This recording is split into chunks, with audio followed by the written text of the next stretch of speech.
അപ്പോൾ സാർ ഇനിയില്ല. ഇനി നമ്മളാണ് കോഫി ഷോപ്പ് നോക്കി നടത്തേണ്ടത്. എന്തായാലും ഒരാൾ ഫുൾ ടൈം കോഫി ഷോപ്പിൽ വേണം, കേട്ടല്ലോ?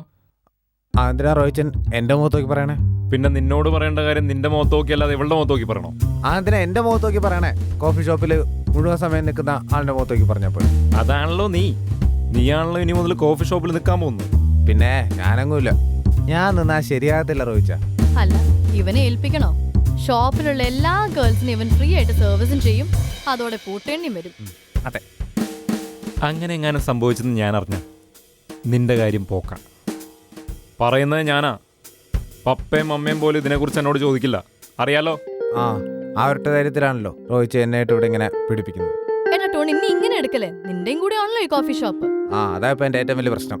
വല്ല അനാഥനമായിരുന്നെങ്കിൽ തോന്നിയ പോലെ ജീവിതം അങ്ങ് ജീവിച്ച് തീർക്കായിരുന്നു. എന്ന തൽക്കാലം നീ അനാഥനല്ല. മര്യാദയ്ക്ക് ഞാൻ പറഞ്ഞ പോലെ രാവിലെ സാറ് എത്തുന്ന സമയത്ത് കോഫി ഷോപ്പിൽ എത്തിക്കൊള്ളണം, മനസ്സിലായല്ലോ? എത്തിക്കൊള്ളാമേ. എത്തിക്കോളം തോണ്ടാതിരുന്നാൽ ഭാഗ്യം. നിന്റെ കാര്യം അങ്ങനെ? ഞാൻ മറ്റന്നാൾ ക്രെഡിറ്റ് കാർഡ്സ് ജോയിൻ ചെയ്യും. ഈവനിങ് 5 o'clock വരെയാണ് എന്റെ വർക്കിംഗ് ആവേഴ്സ്. അത് കഴിഞ്ഞ് ഞാനും കാണും കോഫി ഷോപ്പിൽ.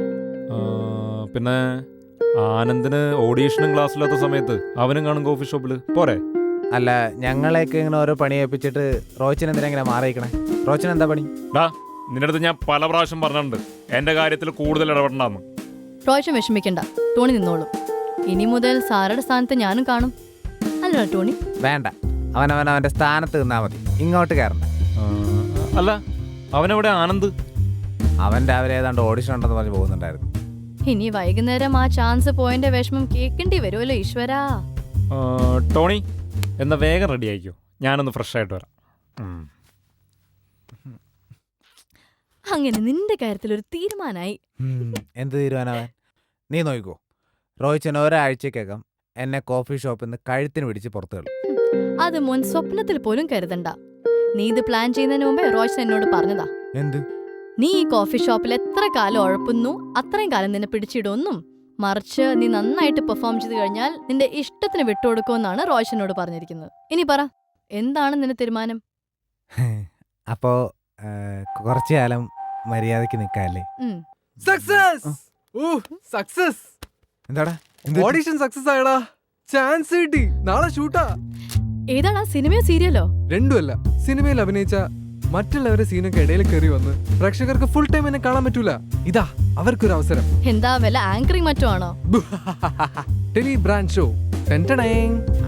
എന്തായേ 45 മിനിറ്റ് എന്നെ തന്നെ ടിവിയിൽ കാണിച്ചോണ്ടിരിക്കും, അറിയോ?